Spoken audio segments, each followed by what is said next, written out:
예, 오늘은 롯을 구한 아브람이라는 제목을 가지고 창세기 14장 17절부터 24절 말씀을 같이 나누도록 하겠습니다.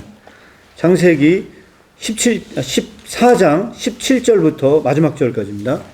아브람이 그돌라오멜과 그와 함께한 왕들을 쳐부수고 돌아올 때에 소돔 왕이 샤웨 골짜기 곧 왕의 골짜기로 나와 그를 영접하였고, 하나님 왕 멜기세덱이 떡과 포도주를 가지고 나왔으니 그는 지극히 높으신 하나님의 제사장이었더라. 그가 아브람에게 축복하여 이르되 천지의 주제시요 지극히 높으신 하나님이여 아브람에게 복을 주옵소서. 너의 대적을 네 손에 붙이신 지극히 높으신 하나님을 찬송할지어다 하매 아브라함이 그 얻은 것에서 10분의 1을 멜기세덱에게 주었다. 소돔 왕이 아브람에게 이르되 사람은 내게 보내고 물품은 내가 가지라.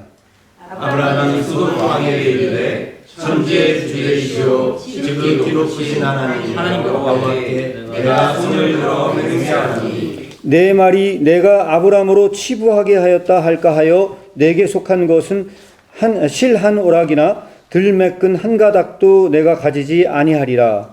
오직 젊은이들이 먹은 것과 나와 동행한 아넬과 에스골과 마물의 분깃을 제할지니 그들이 그 분깃을 가질 것이니라. 아멘. 예, 오늘 이 말씀을 가지고 우리가 아브라함이 어떤 싸움을 했는지 이 부분에 대해서 한번 나눠보고자 합니다. 먼저 기도하고 말씀 전하겠습니다. 기도하겠습니다. 주님, 오늘 이렇게 롯을 구한 아브라함에 대해서 주님께서 오늘 우리에게 주시는 교훈을 얻고자 합니다. 아브라함의 이 싸움의 본질이 무엇인지 우리가 다시 한번 명확히 묵상함으로써 이 세계를 살아가는 우리에게 믿음의 싸움에서 승리하는 카리스교회 성도님들 되게 하여 주시옵소서. 예수님의 이름으로 기도합니다. 아멘. 자, 오늘 이 말씀을 같이 나누기 전에는 사실은 예전에 한번 같이 나눴던 거를 상기시킬 필요가 있습니다. 아브라함을 세우기 전에 어떤 일이 있었는지 혹시 기억나는 분 있으세요? 창세기 12장을 오기 전에 어떤 일이 있었냐면요. 예, 바벨탑 사건이 있었습니다. 그 바벨탑 사건에 있었던 그 사건의 후예들을요 보면요 누구였었냐면 혹시 기억나는 사람들인지 모르겠지만 예, 그 지은 사람들의 그 후손은요 어떤 정복자의 후손들이었어요. 그 정복자가 누구였죠? 혹시 이름을 아는 사람 있어요? 이름이 뭐예요? 니로 시작하는 니모데로. 누구였어요? 니무롯이었어요. 니무롯. 예, 니무롯이 바로 이 바벨을 건축했던 또 원래 사람들이었고요. 도시의 건축자였다고 이야기를 했어요. 그런데 하나님께서는 그들과 전혀 다른 어떤 민족의 사람을 세우기 위해서 또 누구를 세웠냐? 아브람을 세웠어요. 근데 아브람이 어디서 출발을 했어요? 바로 니무롯이 그 후손들이 세웠던 그 갈대아 우르에서 출발을 했다고 얘기를 했어요. 그래서 결국은 가나안 땅으로 갔다고 했어요. 우리는 이 사건을 머릿속에 딱 넣어놓고 출발을 해야 됩니다. 그리고 나서 아브라함은 부자였을까요? 가난했을까요? 부자였을까요? 가난했을까요? 부자. 근데 그 당시에 가난했던 것 같진 않아요. 다만 부동산보다는 동산이 많았던 것 같아요. 왜냐하면 다 키우는 게요. 양떼 뭐 이런 것도 있잖아요. 다 그런 거였고 나그네였기 때문이었어요. 나그네다 보니까 그는 땅을 소유하지는 않았던 것 같아요. 우리가 그것을 알 수가 있거든요. 그런데 여기서 중요한 건 너무 그 부자이다 보니까 어떤 일이 벌어졌을까요? 어떤 일이 벌어졌어요? 너무 부자다 보니까 조카 롯과 같이 양떼를 키울 수 없을 만큼 너무 많아진 거예요. 그래서 결국은 헤어질 수밖에 없었다. 그래서 이렇게 부하게 된 것은 과연 축복이냐 아니냐 우리가 이런 거에 대해서 논한 적이 있었어요. 왠지 이게 축복 같지 않은 듯한 느낌이 들어요. 왜냐하면 너무 부하지 않았다면 같이 살 수 있었을 텐데 하필 너무 부해지다 보니까 함께 살 수 없어서 헤어지게 됐어요. 근데 이 비극적인 이야기가 오늘 이야기에도 똑같이 적용이 됩니다. 그래서 창세기 14장은요 14장은 읽진 않았어요. 우리가 앞구절을 창세기 14장 1절을 보게 되면요, 창세기 14장 1절을 보게 되면 우리가 읽었던 이 구절의 배경이 되는 부분들이 나오는데, 그것은 뭐냐면 창세기 14장 1절 2절을 보잖아요. 엄청난 전쟁이 일어났다는 걸 알 수가 있어요. 근데 전쟁이 일어났는데 이 전쟁은요 크게 세 도막으로 나눌 수 있대요. 세 도막으로. 첫 번째 전쟁은 1절부터 4절까지의 전쟁이고요. 두 번째 전쟁은 5절부터 12절까지의 전쟁이고, 세 번째 전쟁은 13절에서 16절까지의 전쟁이래요. 그렇죠. 그래서 이 시간에 이 모든 전쟁을 다 세부적으로 설명을 할 수는 없고, 오늘 첫 번째 전쟁의 배경에 대한 걸 여러분들에게 나누게 되면 이렇습니다. 그 당시 시날왕 아므라벨. 자, 시날왕에 밑줄 쳐야 돼요. 시날왕. 여기서 시날이라는 데 밑줄을 쳐야 돼요. 그러면 이 시날왕은 누구와 관련이 있을 것 같아요? 이 시날은 누가 만든 도시였을까요? 누가 만든 도시였죠? 누구요? 맞아요. 니무롯이 만든 도시예요. 그러니까 결론적으로 이 전쟁은 누구와 관련이 있다? 예, 그래서 이 아브라함은요, 지금까지 오면서 니무롯과 관련이 없는 게 아니고 이 정복자들과 분명히 관계 속에 있었다. 이 사람들은 그런 정복자들이었다. 그리고 이 정복자들이 모였던 동맹에서 연합전쟁이 벌어졌다.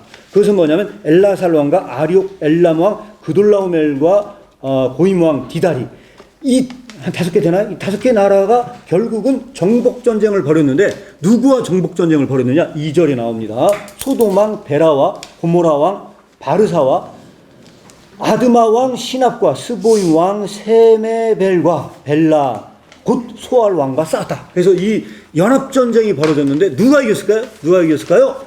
자, 오늘 말씀은 누가 이겼다고 나오느냐? 예, 역시 이 니무롯의 수선들이 강했나 봐요.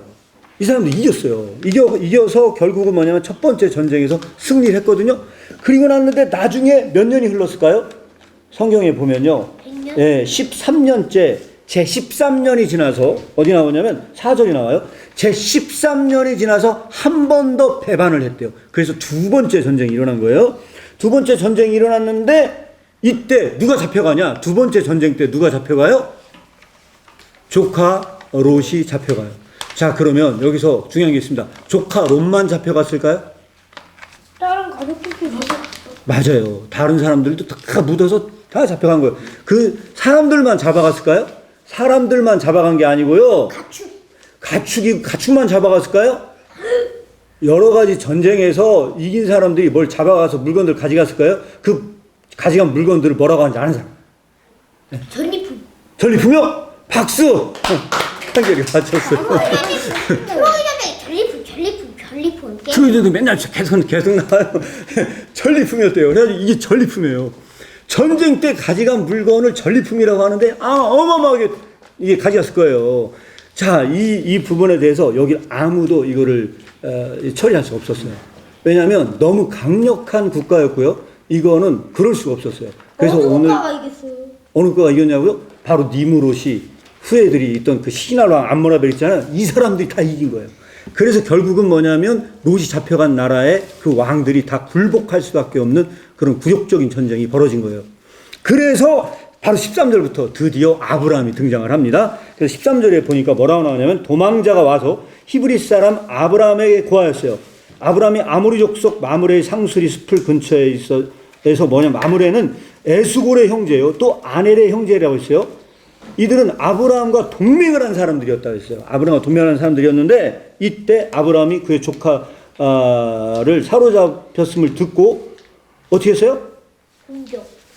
연습한 자는 뭐예요? 전쟁에 나가기 위해서 훈련된 사람, 특공대를 조직한 거예요. 요즘으로 얘기하면 뭐다? 특공대를 조직했어요. 몇 명인가요? 자, 몇 명이에요? 성경 아닌 사람 14절입니다. 14장 14절 이 특공대에 숫자가 나와 있어요. 몇 명이 지금 조직됐어요? 318명이에요. 자, 그러면 318명이라는 숫자는 많은 숫자였을까요? 적은 숫자였을까요? 어떨 것 같아요? 많은 숫자예요? 적은 숫자예요? 많은 숫자? 적은 숫자? 굉장히 적은 숫자였을 거예요. 왜냐하면 5개 나라가 연합전쟁을 벌였다면요, 아마 거기는요 수십만 대군이었을 수 있어요. 그러니까 이 전쟁은요 간단한 전쟁이 아니야. 그래서 제가 왜 이 말씀을 드리냐면요, 믿는 자는 어떤 싸움을 하냐, 이 싸움에 대해서 명확하게 규정을 해야 돼요. 아브라함은 어떤 싸움을 한 것 같아요? 여러분들이 봤을 때는요, 아브라함은 정복전쟁을 한 것 같아요, 안 한 것 같아요? 안 하고 누구를 국치라도? 그죠? 왠지 안 한 것 같아요. 그래서 이거를 요즘의 논리로 얘기하자면요, 좌파도 우파도 아닌 것 같은 막 그런 느낌이 드는 거예요. 왜냐하면 한쪽에서는 막 굉장히 강력한 정복 전쟁을 하는데 그 반대편에서는 누군가가 막는 전쟁이 있는 것 같은데 아브라함은 이쪽 편도 저쪽 편도 아닌 것 같아요. 왠지 그는 그의 조카, 그렇죠. 조카 롯을 구하러 그냥 간 것 같아요. 그래서 그 전쟁에 갔어요. 갔는데 어떤 일이 벌어졌어요? 자, 그래서 318명이라는 이 특공대는 많은 숫자가 아니야. 굉장히 적은 숫자거든요. 제가 볼 때 적은 숫자예요. 이 적은 숫자가 갔는데 그래서 여기서 아브라함의 전략이 있어요. 전쟁의 전술. 그래서 제가 그 경영학을 공부를 하는데요. 그 컨설턴트 분하고 얘기를 나누는데요. 전 세계 경영학에서요. 제일 첫 번째 뽑는 경영 전략이 어디서 나오는지 아세요? 그분이 그런 말을 하시더라고요. 수업을 하는데. 제일 첫 번째. 그러니까 경영 전략 컨설턴트들한테 경영 전략 하면 그 교과서적으로 제일 먼저 등장하는 게 뭔지 아시는 분 있어요? 이게요, 동양의 손자병법이래요. 손자병법을 제일 먼저 얘기를 하는데, 왜냐면 손자병법에 도천지 장법계가 나온대요. 도천지 장법계. 도천지 장법계가 뭐냐면요, 전쟁에 나가기 위해서 제일 먼저 보는 게 뭐냐면 명분을 따진대요. 이게 과연 정말로 전쟁을 해야 될 명분이에요. 그 다음에 천이 뭐냐면요, 하늘의 기운을 본대요. 도천지. 그 다음에 땅의 정세를 확인한대요. 도천지 장. 그 다음에 두 번째 뭐냐, 리더. 장수가, 이 전쟁에 나갈 장수가 확보됐느냐. 도천지 장법. 그 다음에 그거에 관련된 그 방법이 있느냐.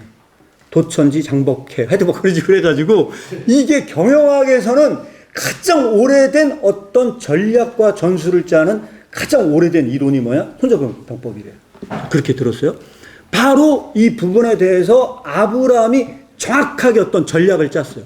318명을 데리고 가서 이 조카 롯을 구하기 위한 전략을 짜서 딱 들었는데 그게 어디 나오냐? 여기 나와요. 15절에 등장을 합니다. 15절. 그래서 우리가 이 15절을 보게 되면요. 뭐라고 나와 있냐? 이렇게 나와 있습니다. 거느리고 단까지 쫓아가서 그 가신을 나누어 318명을 나눴어요. 자, 나눴어요. 왜 나눴을까요? 자, 이것은요. 제가 볼 때 이 왜 나눴냐? 이게 뭐 그냥 엄청난 수십만 대군을 갖고 대항하는 게 아니다 보니까 이건 기습전쟁이잖아요. 몰래 들어가서 탁 구출을 하려고 하는 작전이다 보니까요. 318명을 나누어서 갔던 거죠. 첫 번째. 그래서 뭐냐면 이 전쟁의 가장 중요한 뭐냐면 첫 번째, 밤을 선택했다. 낮에는 다 보이기 때문에 낮에는 갈 수 없고, 자, 우리가 밤에 들어갈, 이게 바로 아브라함이 가려고 했던 전략이었던 것 같아요. 무조건 밤에 갈 것. 두 번째는 기습적으로 공격해서 정확하게 원하는 대상만 딱 빼서 몰래 도망쳐 나오도록 하는 이 전략을 짰다고 저는 개인적으로 생각을 해요. 그때 나누어서 그들을 쳐서 파하고 다메섹 좌편 호바에까지 가서 쫓아가서 모든 빼앗겼던 재물과 자기 조카 롯과 그 재물과 또 부녀와 인민을 다 찾아왔어요. 자, 그러니까 여기에서는 조카만 있었던 게 아니야. 조카만 있었던 게 아니고 수많은 잡혀간 사람들을요. 실제로 그 소돔 왕은요. 거기를 갈 수가 없었는데 아브라함이 그걸 해낸 거예요.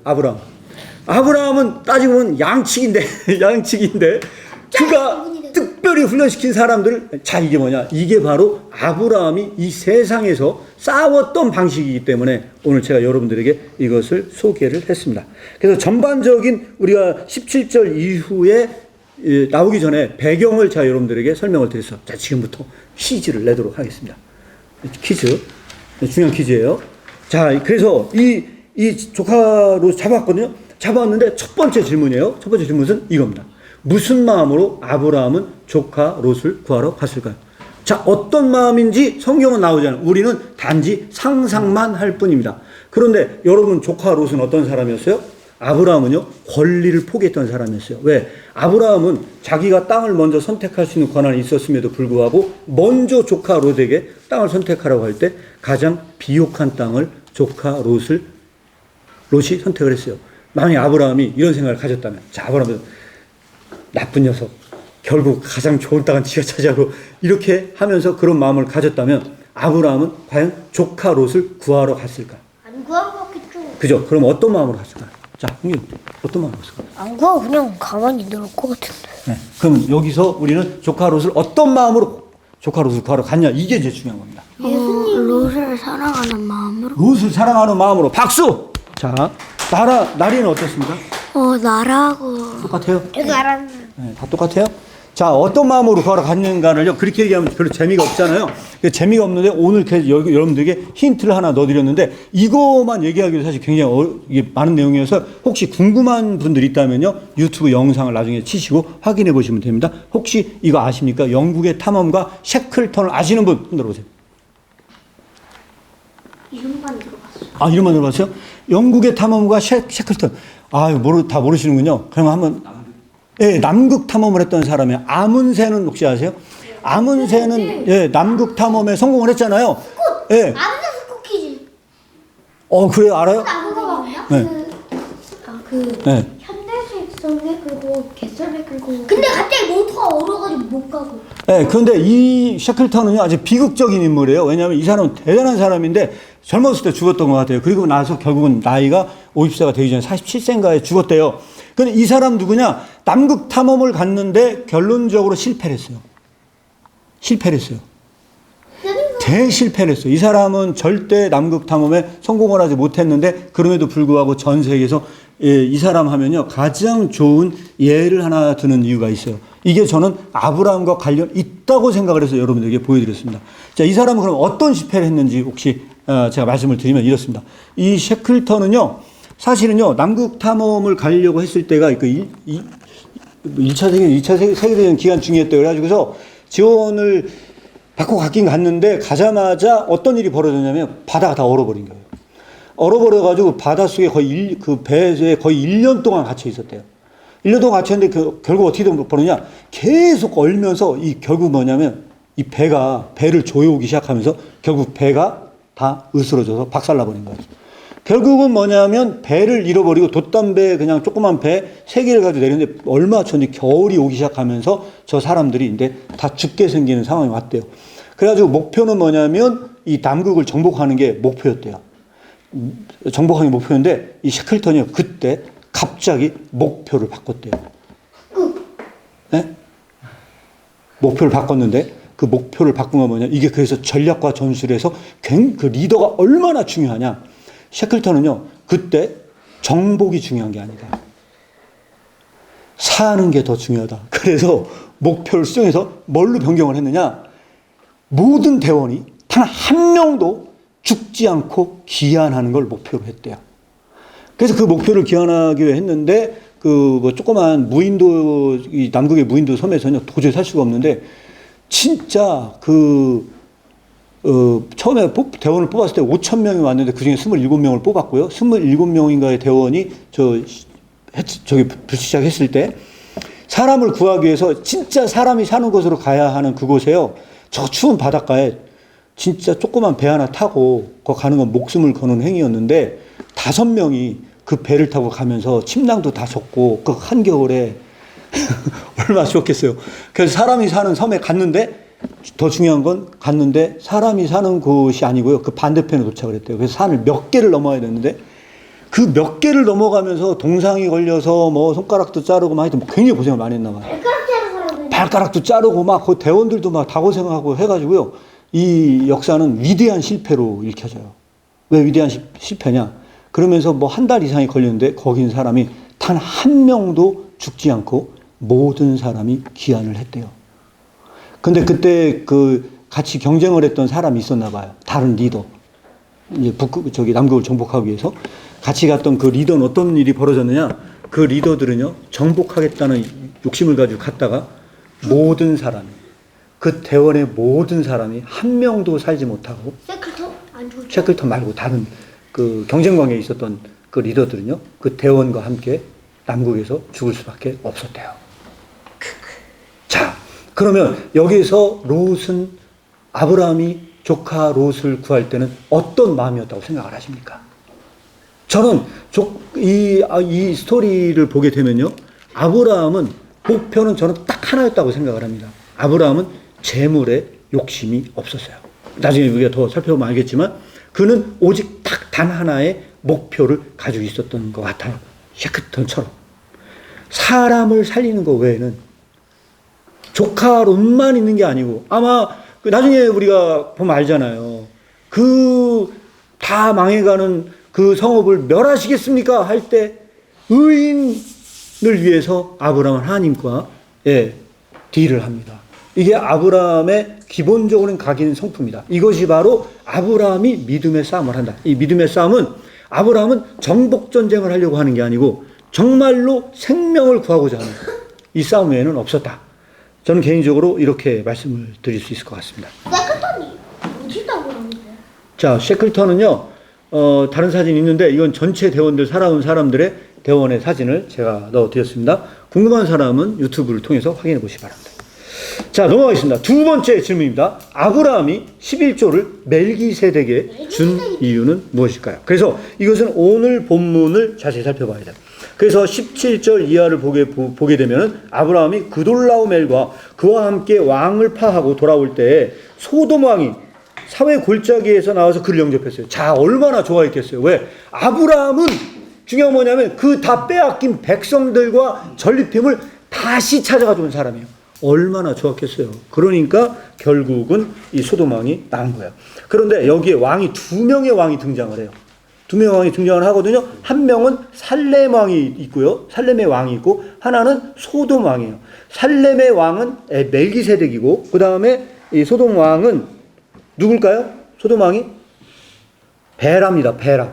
소돔 왕의 이름은 2절에 나와 있습니다. 2절. 베라? 소돔 왕 베라 이렇게 나와 있어요. 네, 베라. 베스킨라빈스 베라. 베스킨라빈스 베라는 아니고요. 베라라고 나와 있어요. 근데 아브라함이 11조를 멜기세덱에게 줬어요. 자, 왜 줬던 것 같아요? 여기서 살렘 왕이 떡과 포도주를 가지고 나왔는데 그는 지극히 높으신 하나님의 제사장이었다. 18절은 이상한 복을 해요. 이상한 복을. 왕이었을 뿐만 아니라 그는 지극히 높으신 하나님의 제사장이었다는 거예요. 자, 우리가 옛날에 성경 공부를 할 때 뭘 설명을 했냐? 믿는 사람은 뭐라고 얘기를 했어요? 우리가. 믿는 사람은 왕 같은 제사장이요. 자, 왕 같은 제사장이라는 거예요? 왕이자 제사장이야. 자, 믿는 자는요, 왕이자 제사장이라고 제가 얘기를 했어요. 근데 여기 있는 살렘 왕 역시 그는 왕이자 영원히 지극히 높으신 제사장이었다는 거예요. 그래서 보통 우리가 뭐라고 하냐, 히브리서는 뭐라고 얘기를 하냐면요, 이 살렘 왕 멜기세덱은 결국은 예수 그리스도의 예표로까지 설명을 할 정도로 설명을 하고 있는 사람이에요. 그런데 이 예수 그리스도의 예표로까지 설명을 하는 사람인데 그때 19절에 이렇게 나와요. 그가 아브라함을 뭐 했어요? 밑을 팍팍 치세요. 이렇게 축복하여 나왔어요. 그래서 아브라함이 왔는데 아브라함을 축복을 했대요. 그러면서 뭐냐면 천지의 주제시요 지극히 높으신 하나님이요 아브라함에게 복을 주옵소서라고 하면서 아브라함을 축복을 해요. 아브라함을 축복을 해요. 그런데 아브라함이 축복했는데 20절에 보니까 너희 제적을 내 손에 붙이신 지극히 높으신 하나님을 찬송할지로다 하며 아브라함이 그 얻은 것에서 10분의 1을 멜기세덱에게 주었다고 얘기를 해요. 멜기세덱에게 주었다고 얘기를 해요.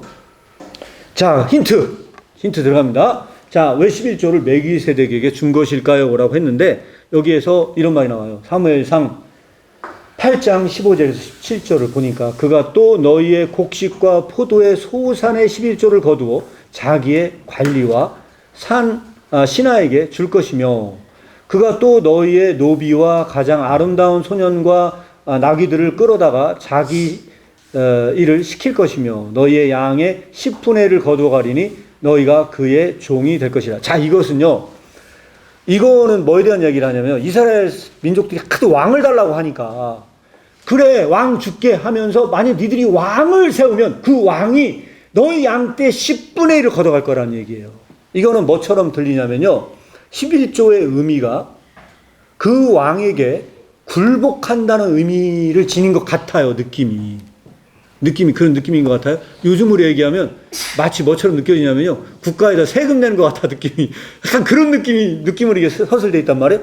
자, 여기서 하나 더 퀴즈 내도록 하겠습니다. 그건 뭐냐면요, 아브라함이 11조를 낸 건 이런 의미일까요? 라고 여러분들이 질문을 던지는 겁니다. 어떻게 생각하십니까? 이런 의미인 것 같습니까?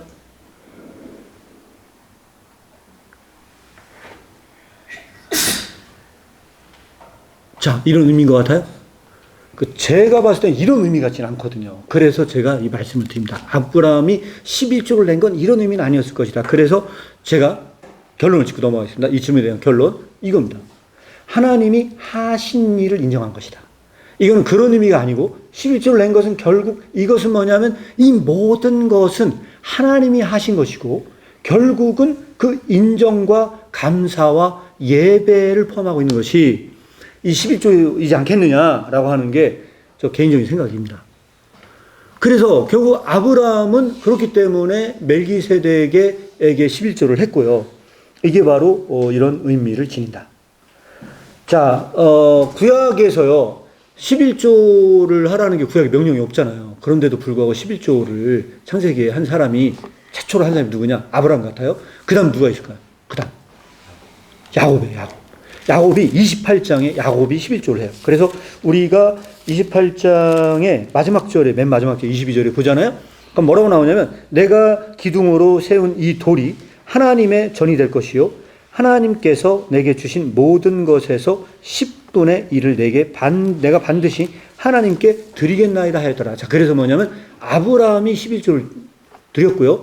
야곱이 11조를 드렸어요. 근데 이 장면을 잘 보시면 알겠지만 이건 베델에서 있었던 일이에요. 베델이 무슨 뜻이죠? 하나님의 집이라는 뜻이라고. 그래서 여기서 또 11조를 이렇게 드리게 됩니다. 그래서 이런 부분들이 있고요. 그래서 두 번째 질문도 제가 여러분들에게 이렇게 다뤄서 드렸습니다. 자, 질문을 하나 더 드리도록 하겠습니다. 질문 하나 더. 자, 이 질문입니다. 아브라함은 왜 소돔 왕의 제안을 받아들이지 않았나요? 이것도 굉장히 중요한 부분 중에 하나인 것 같습니다. 왜 아브라함이, 성경에서는 왜 아브라함이, 자, 소돔 왕의 제안을 왜 받지 않았느냐라고 하는 걸 분명히 명시하고 있어요. 성경에 나와요, 이거는. 뭐라고 나오죠? 성경에 나오는 게 뭐라고 나옵니까? 성경에 나오는데 이 말이 좀 어렵게 쓰여져 있어요. 우리 초등학생들은 알아듣기 좀 힘들게 말이 서술이 되어 있는데 이게 어디 나오냐면요. 자, 창세기 14장 23절에 나옵니다. 23절. 23절에 보면은 이렇게 나와 있습니다. 자, 이렇게 보니까요. 내가 아브라함으로 치부하게 하였다.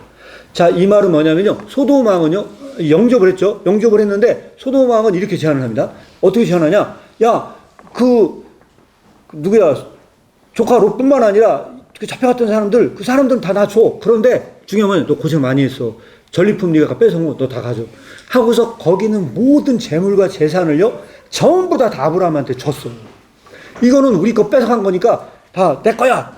이렇게 한 게 아니고. 이렇게 한 게 아니고요. 아브라함에게 다 가져오라고 준 거예요. 너 고생했으니까 야, 너 다 가져. 그런데 아브라함은 이 재물을 거절을 해요. 자, 그러면 아브라함은, 자, 여기서 제가 말씀드렸어요. 아브라함은 실제로 물질적으로 부자였을 것 같아요. 그럼에도 불구하고 아브라함은요, 재물에 정말로 욕심이 없었던 사람이라는 것을 이것만 보고서도 알 수가 있어요. 내가 아브라함으로 치부하겠다 할까 하여 내가 이 재물을 거부하겠다. 결국은 그래서 뭐냐면 내게 속한 물은 한 실이나 신들매라도 내가 절대로 취하지 않겠다 하면서 이 재물을 취하는 것을 거절하는 아브라함의 모습을 우리가 볼 수가 있다. 그런데 여기서 더 중요한 게 24절입니다. 저는 여기서 더 중요한 게 24절이에요. 24절에는 뭐라고 나와 있냐? 23절과 24절을 잘 보게 되면요. 24절에 오직 소년들의 먹은 것과 나의 동행한 아스넬과 에스골과 마므레의 분깃을 빼라. 자, 이게 무슨 얘기냐? 이 사람들에게 줄 전리품은 남겨달라는 거예요. 이 사람들이 누굴까요? 이 사람들이 누구예요? 누굴까요, 이 사람들이? 제가 볼 때 318명. 전쟁터에 같이 나가서 고생했던 사람. 결국 아브라함의 머릿속에는 뭐만 있는 건가요? 물질이 들어있는 게 아니고 그 머릿속에는요, 사람이 들어있어요. 항상. 그와 함께한 그 사람을 어떻게 챙길 것인가. 오직 그 생각밖에 없었던 사람이었습니다. 그렇기 때문에 목숨을 걸고 전쟁터에 나가서 기습 공격을 통해서 데리고 그 사람들도 전리품을 갖지 않는 건 좀 말이 안 되잖아요. 그러니까 그 사람들을 챙기고 싶은 마음이 있었기 때문에 24절에 보면은 그 사람들이 나와 동행했어요. 그 아스넬과 에스골과 마므레의 그 분깃, 그들의 목, 그것은 빼라. 그거 빼고 나머지는 다 돌려줘라. 이것이 바로 아브라함이 했던 전쟁이었고, 이게 우리가 앞으로 향후 해야 될, 세상과 싸워야 될 싸움은 아닌지, 그래서 제가 여러분들에게 이것을 제안을 했습니다. 자, 여기까지 결론을 짓겠습니다. 결론. 자, 결론. 칸을 메꾸는 결론입니다. 자, 그래서 칸을 메꾸는 결론인데요. 여긴 제가 두 가지를 놨어요. 두 가지를 놨는데, 이것은 뭐냐면 살렘 왕과 소돔 왕이 있습니다. 살렘 왕과 소돔 왕인데, 이 왕의 이름을 한번 보겠습니다. 이 왕의 이름이 있는데요. 이 왕의 이름에서 멜기세덱은요, 의의 왕이라는 뜻이래요. 의의 왕. 의의 왕. 멜기세덱은 의의 왕이라는 뜻인데, 소돔 왕의 이름은 베라거든요. 이 베라는요, 히브리어로 정복자, 파멸시키는 자라는 뜻이래요. 이게 바로 이 왕의 이름이 갖고 있는 의미예요. 이미 이 이름에서 모든 것이 다 드러난다. 두 번째는 뭐냐면, 이 나라의 상징이 뭐냐. 이 나라의 상징이 뭐냐라고 봤을 때, 이 살렘은요, 평화를 상징한대요. 평화를 상징한대요. 그리고 예루살렘의 옛 이름이 살렘이에요. 이제 이게 살렘 평화예요. 그리고 이 소돔은요, 죄를 상징한다는 거죠. 죄. 소돔은 죄를 상징하고 있고요. 그 다음에 아브라함의 반응이 중요하죠. 아브라함은 멜기세덱의 떡과 포도주를 받아요. 멜기세덱의 떡과 포도주를 받아요. 그리고 중요한 뭐냐면 소돔은요, 소돔에 포획된 전리품을 전부 다 거부를 했어요. 이게 이제 차이점입니다. 자, 마지막 하나를 더 이게 보면요, 지극히 높으신 하나님의 제사장이라고 이야기를 하고 있어요. 그런데 이 소돔 왕은요, 거짓 신의 숭배자입니다. 이렇게 우리가 지금 이야기의 스토리를 정리해서 여러분들에게 말씀을 드릴 수 있을 것 같습니다. 그런데 여기서 저는 가장 중요한 키워드로 여러분들이 제시하고 싶은 것은 뭐냐면요, 이 얘기를 통해서 할 수 있는 게 저는 복인 것 같아요. 복. 왜 복이냐? 아브라함이 창세기 12장 1절에 가보면 하나님께서 너는 본토 친척 아비 집을 떠나 내가 내게 지시할 땅으로 가라고 했을 때 하나님께서 복을 주세요. 내가 너로 복을 주어서 창대케 하겠다 할 때 그 복을 주시는 분은 하나님이시죠. 그런데 여기서 정반대편에 있는 사람이 있어요. 정반대편에 있는 사람이 누굴까요? 제가 볼 때 창세기에서 복을 주시는 하나님과 정반대편에 있는 사람인데 그 사람은 야곱입니다. 야곱은 창세기 32장인가 33장을 보시게 되면요. 자, 제가 한번 말씀을 드리면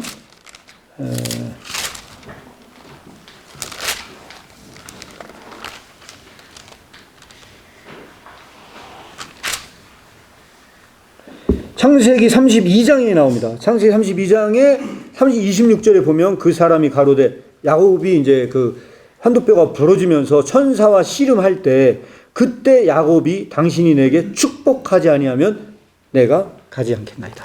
자, 이게 무슨 얘기입니까? 야곱은 복에 미친 사람이었어요. 그래서 복 받기 위해서 거의 모든 인생을 복에 모든 걸 걸었던 대표적인 사람이었고요. 그래서 복 때문에 궁극적으로 그는 뭘 했느냐? 사기를 치고 결국 그는 복 받기 위해서 사기꾼이 된 대표적인 인물입니다. 그래서 한마디로 얘기하면 야곱은 뭐 때문에 사기꾼이 됐다? 네, 복 때문에 사기꾼이 된 사람이에요. 그런데 여기에서 이 야곱과 정반대편에 있는 사람처럼 보이는 사람이 여기 대표적인 누구예요? 살렘 왕이에요. 이 살렘 왕은 복을 주러 오신 분이세요. 그리고 예수님의 예표라고 하는 이유 중에 하나가 뭐냐면요, 약간 오버랩되는 게 많이 있어요. 그 중에 하나가 뭐냐면 떡과 포도주예요. 여기 예수님도 떡과 포도주를 베풀었는데 이 살렘 왕도 이때 떡과 포도주를 줘요. 주면서 결국 뭐냐면 복을 베푸는 자로 나와 있어요. 근데 이것이 저에게서는 가장 오버랩되는 부분 중에 하나가 어디냐면 누가복음 24장이에요. 누가복음 24장 맨 마지막 장에 보면요, 이게 똑같이 예수님도 승천하실 때 예수님께서 24장 50절에 보면 예수께서 저희를 데리고 베다니 앞까지 나가서 손을 들어 저희에게 축복하시더니 주님께서는 복을 주시게 오셨어요. 그래서 축복하실 때 저희를 떠나갔다라고 얘기를 합니다. 그래서 결국은 뭐냐면 우리는 여기까지 이야기를 보게 되면요. 이 살레마음과 하나님께서 하신 일과 예수 그리스도께서 하신 일은 동일하다. 똑같다. 그것은 뭐냐면요. 그 아브라함에게 복을 주는 일을 한다. 그럼에도 불구하고 온전히 그 복을 받기 위해서 미쳐서 날뛴 한 명의 구약의 사람이 하나 있다. 그 사람 누구냐? 바로 야곱이다. 그러니까 이런 점에서 이것을 보여주고 있습니다.